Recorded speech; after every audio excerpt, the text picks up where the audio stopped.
Autolite and its 96,000 dealers bring you Miss Linda Darnell in tonight's presentation of Suspense.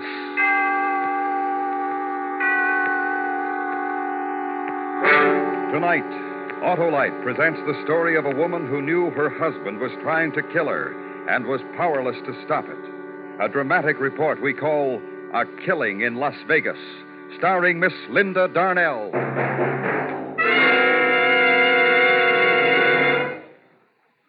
Hi, Hap. Huh? Hello, Harlow. Boy, you really gave me a powerful start. Just like the powerful starts you can be sure of getting from your Autolite Stay Full battery, Hap. And an Autolite Stay Full needs water only 3 times a year in normal car use. I know, Harlow. And, Hap, do you also know that the Autolite Stay Full gives longer life, as proved by tests conducted according to accepted life cycle standards? I do, Harlow. Well, okay, then. Visit your nearest Autolite battery dealer. He services all makes of batteries, and he has an Autolite Stay Full for your car in case a replacement is needed. To quickly learn his location, just phone Western Union by number. And ask for me, Operator 25. I'll gladly tell you the name of your nearest Autolite battery dealer. Where you can get an Autolite Stay Full, the battery that needs water only 3 times a year in normal car use. And remember, from bumper to tail light, you're always right with Autolite. And now, with A Killing in Las Vegas and the performance of Miss Linda Darnell, Autolite hopes once again to keep you in suspense.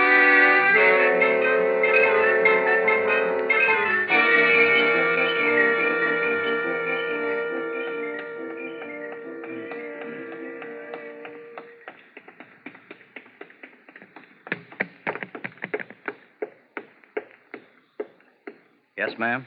I'd like to see the policeman in charge, please. Well, maybe I can help you, ma'am. What is it? My husband is trying to kill me. I see. You better come with me.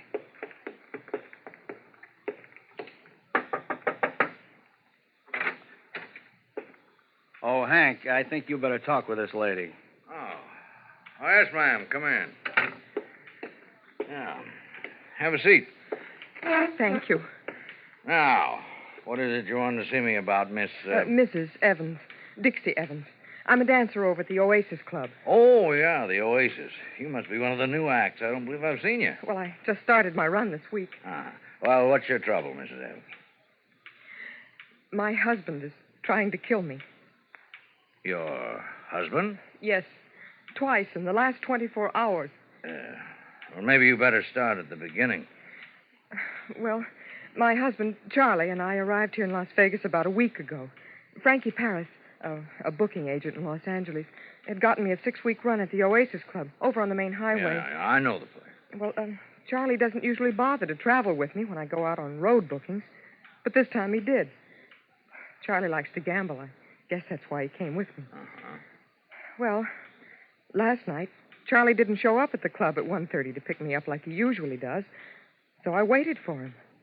And by 2 o'clock, the club had been emptied and everybody had gone home. I was still in the back, waiting for him.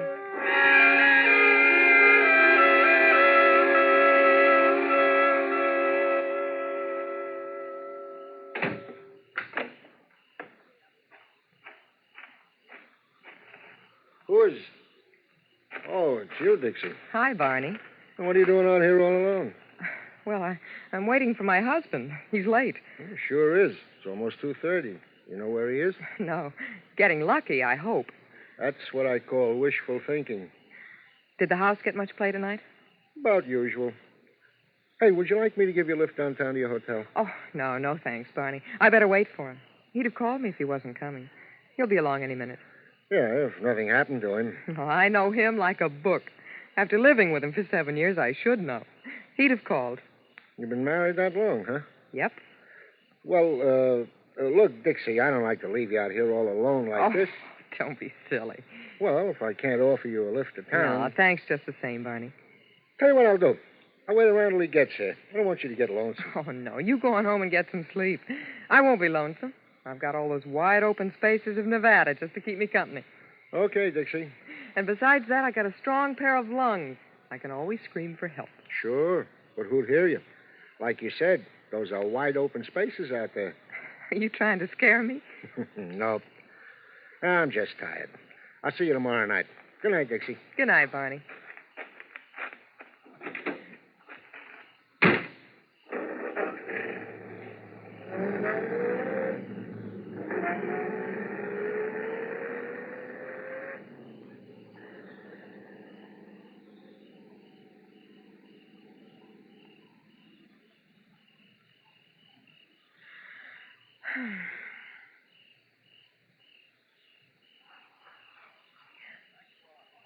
Who?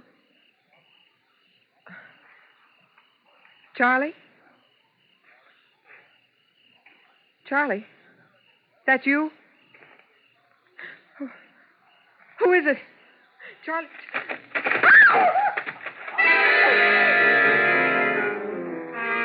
Then, before I could move, I felt someone grab me from behind. It was a man. He twisted my arms and yanked me back in the shadows. I kicked and spit and tried to fight myself loose, but there was no use. His hands were like steel. I tried to scream, but his hands closed around my throat.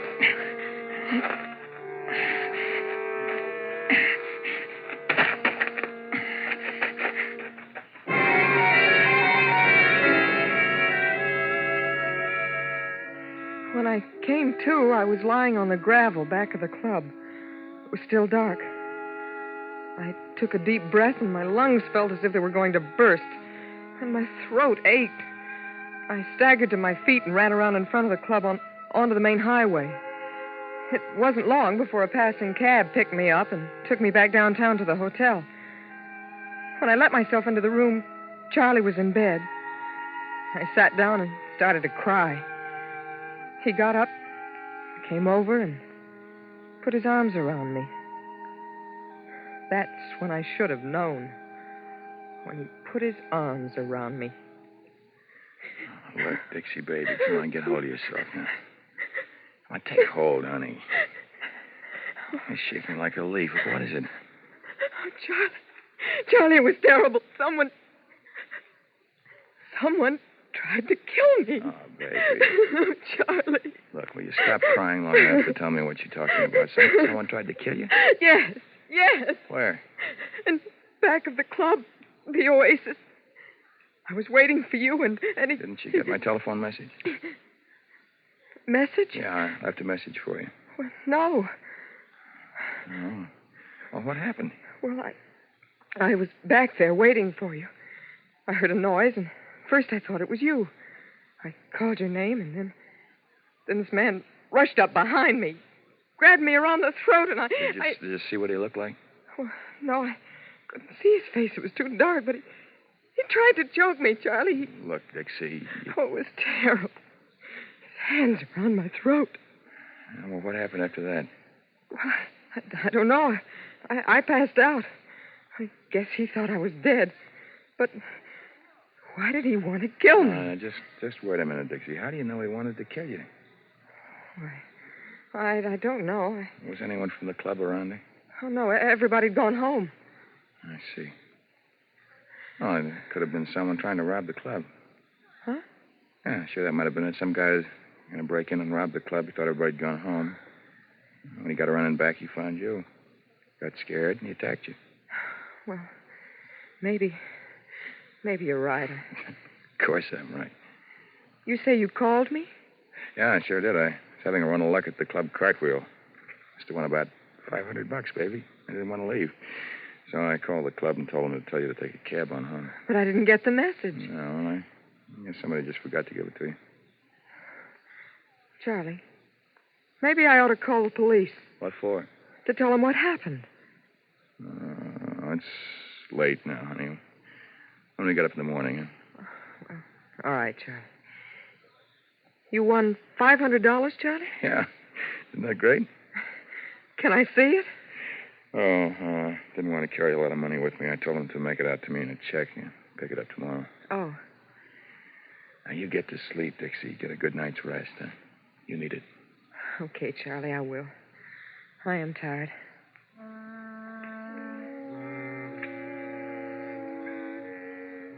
I had a very restless night. I didn't get much sleep. But the next morning, the more I thought about what Charlie had said, the more I began to believe that maybe he was right. Maybe it had been somebody just wanting to rob the club. We got up late and had lunch at one of the restaurants along 5th Street, then played some bingo at the Palace. Then we walked around town for a while and went back to our hotel about 2:30. Hey, Dixie, why don't you go upstairs and take a nap, huh? Gotta get some rest. You had a pretty restless night there. Yeah, I know. Charlie, you're not Oh, gonna... no, honey.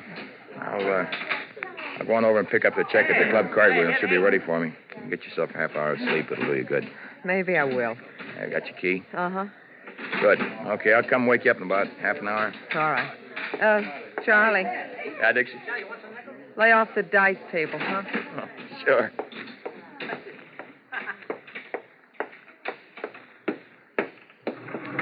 Yes, ma'am? 3, please. Yes, ma'am.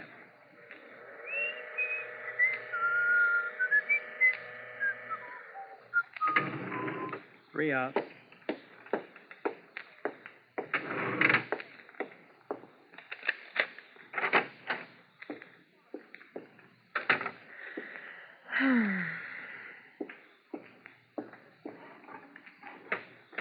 Oh, brother, this feels good.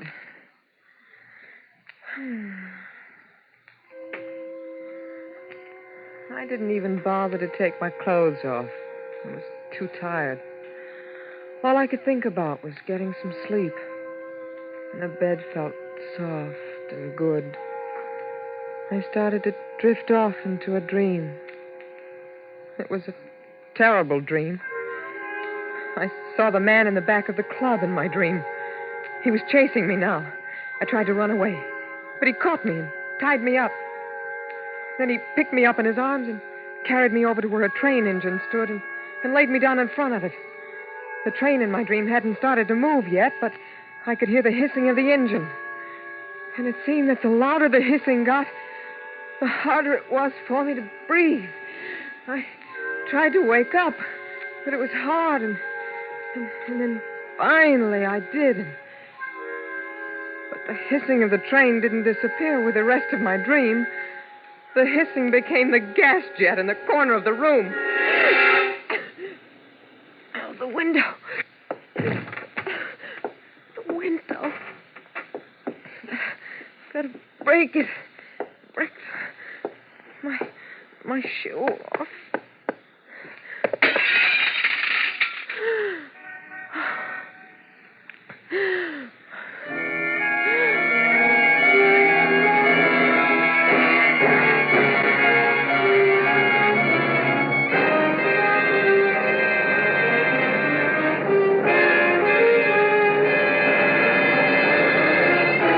Autolite is bringing you Miss Linda Darnell in A Killing in Las Vegas. Tonight's production in radio's outstanding theater of thrills, Suspense.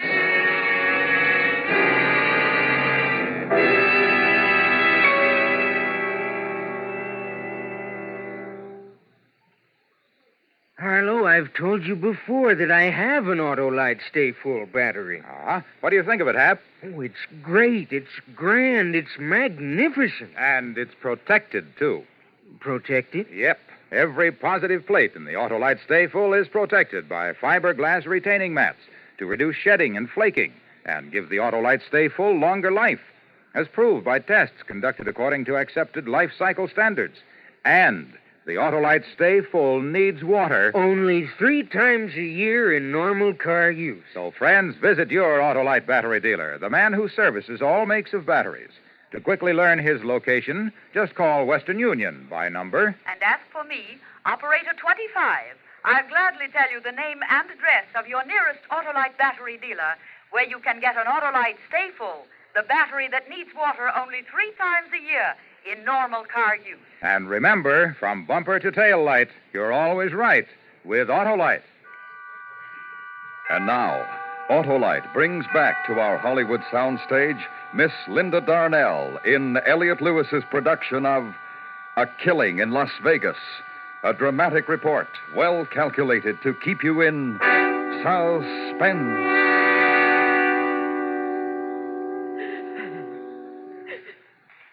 right, Mrs. Evans.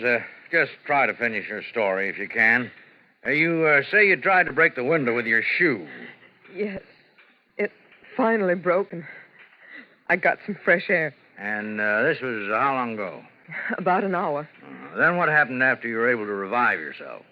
Well, I was scared. I asked myself, what have I done so bad that someone wants to kill me for it? Because now I believe that someone was trying to kill me. I tried to get hold of Charlie, my husband, to tell him to come back to the hotel right away.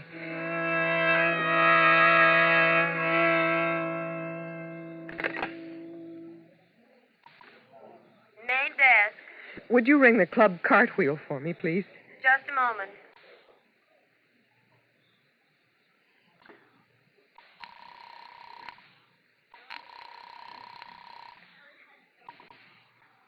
Club cartwheel. Julio Cole speaking. My name is Evans, Mrs. Dixie Evans. My husband was coming in to pick up a check.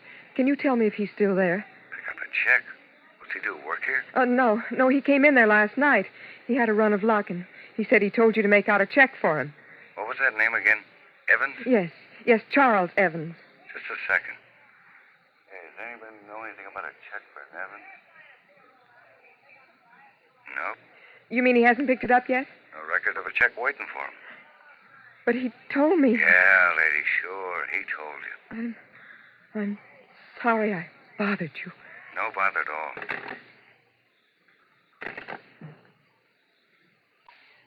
Main desk.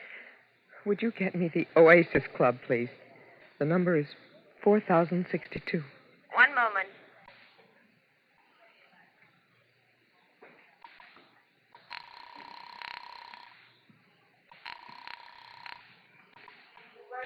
Oasis Club. This is Dixie Evans. I was wondering if there were any messages left there for me last night. Oh, wait a minute. I'll look. Not a one, Mrs. Evans. Thank you.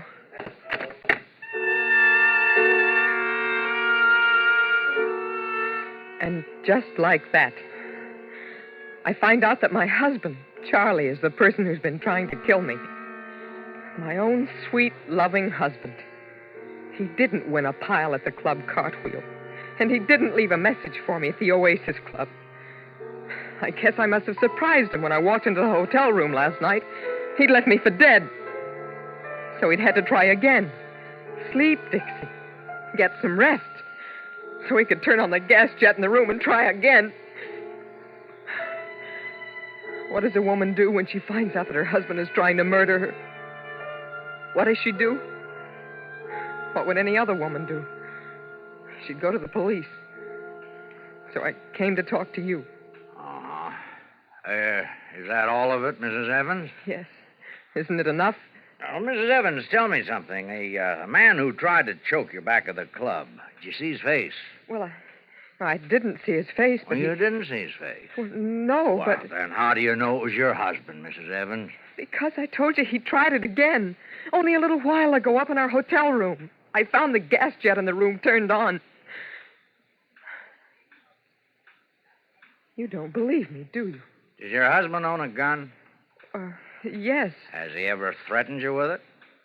Well, no. Has he ever threatened you at all? No. No, but don't you understand... Why are you so certain that the man who tried to choke you in back of the Oasis Club was your husband? Huh? You didn't see his face. I know, but... Well, then you can't be sure. But up in the hotel room... You'd be quite surprised at the number of people who die every year by accidentally bumping against a gas jet and turning it on and never knew they did it. I tell you, my husband is trying to kill me. Why? Why? Can you tell me why your husband wants to kill you? Well, I don't know why. I don't know. I haven't the slightest idea. There, you see, you can't tell me why. Now, look, Mrs. Evans, why don't you go back to your hotel now and get some rest? We'll look into it for you. Look into it? But, well, aren't you going to arrest him or something? Well, I don't see how we can. You haven't given us any kind of substantial evidence that would prove your husband is trying to kill you. In fact, you can't even tell me why he wants to kill you. I can't tell you why. I don't know myself. Well, you'd better get back to your hotel, Mrs. Evans. Get some rest. We'll get on this right away. Yes. Maybe you're right. I'll go back to my hotel. Sure. Thank you, Lieutenant. Not at all. You get taken care of, lady? Huh? Oh, yes. Yes, thank you.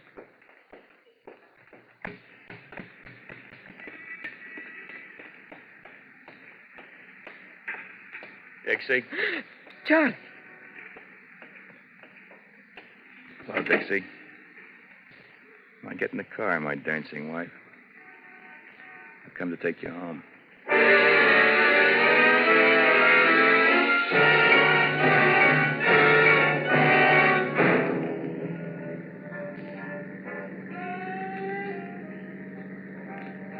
Charlie, I thought we were going back to the hotel.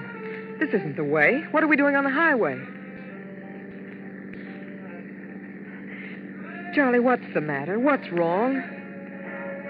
Oh, don't turn the radio louder, Charlie. I want to talk to you. Charlie, you're mad at me, aren't you? What have I done that's made you mad?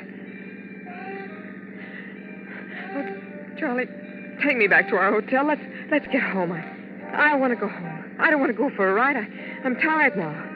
I'm awfully tired, Charlie. Please don't turn it louder. It makes my head hurt.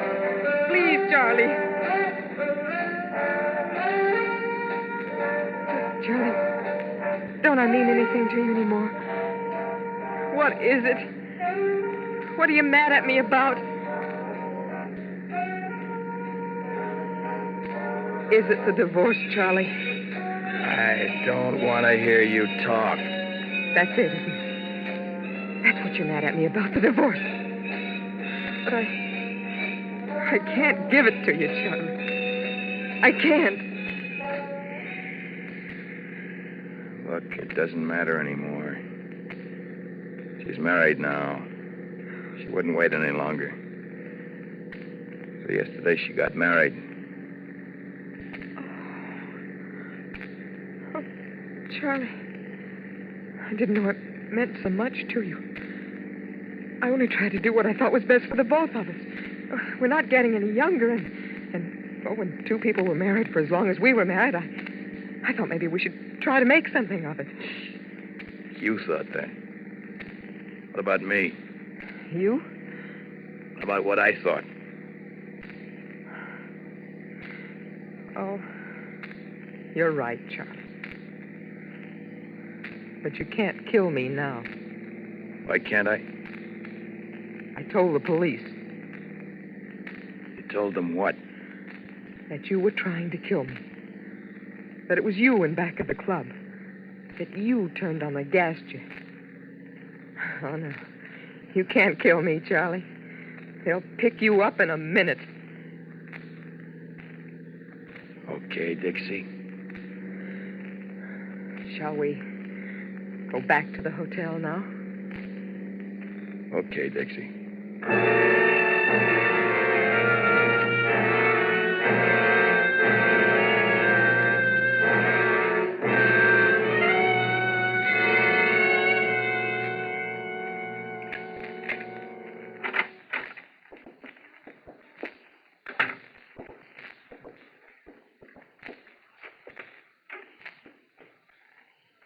Well, what do we do now?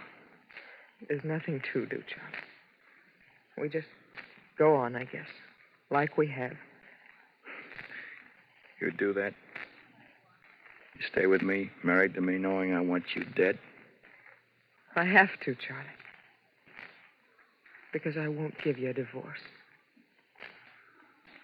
Well, like chess, Dixie, we're stalemated, aren't we? Looks that way. You know how much I hate you. Now I know. Up to now, it's been a game of cat and mouse. You were the mouse, and I was the cat, ready for the kill. But you tricked me, my pretty wife. You must feel pretty proud. But look, the game's going to change, Dixie. Work hard. You make lots of money because I'm going to spend it all. Charlie. Have I been a good husband to you, Dixie? And think back. Remember all the soft, sweet things that we ever held between us. Think about them, because those soft, sweet things will become just a memory. From now on, I'm going to make life hard for you, Dixie, and I'm going to make it so hard for you, you'll wish that I had killed you. I'm tired, Charlie. I'm going to try to get some rest. Yeah. Get some rest.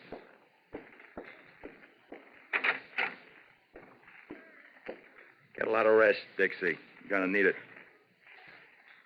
You tell the police why I wanted to kill you, Dixie? Did you tell them how I asked you in a civilized manner for a divorce? You tell them that?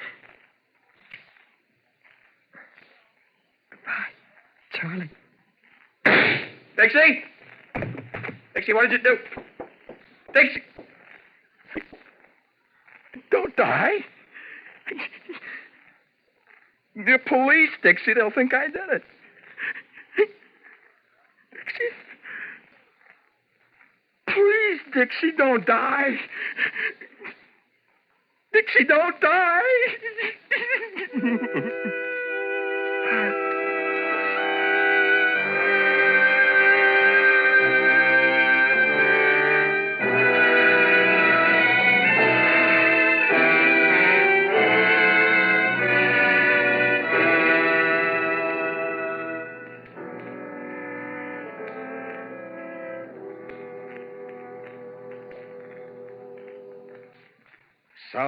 Suspense. Presented by Autolite. Tonight's star, Miss Linda Darnell. This is Harlow Wilcox speaking for Autolite, world's largest independent manufacturer of automotive electrical equipment. Autolite is proud to serve the greatest names in the industry. And during these early months of '52, the Autolite family joins in saluting the leading car manufacturers who install Autolite products as original equipment. Our Autolite family is made up of the nearly 30,000 men and women in 28 great Autolite plants from coast to coast and in still other Autolite plants in many foreign countries. It also includes more than 18,000 people who have invested a portion of their savings in Autolite, as well as 96,000 Autolite distributors and dealers in the United States and thousands more in Canada and throughout the world. Our Autolite family will salute the DeSoto division of Chrysler Corporation on the next Autolite Suspense television program. If you live in a television area, check the day and time of Suspense on television so that you'll be sure to see this program. And remember, be with us next week for another thrilling Autolite Suspense program on radio.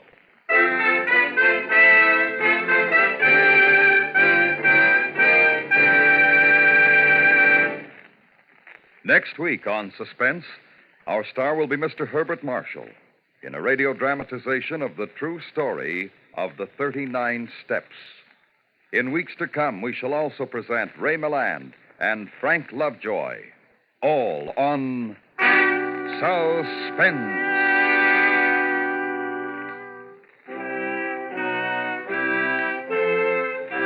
Suspense is produced and directed by Elliot Lewis, with music composed by Lucien Morawick and conducted by Lud Gluskin.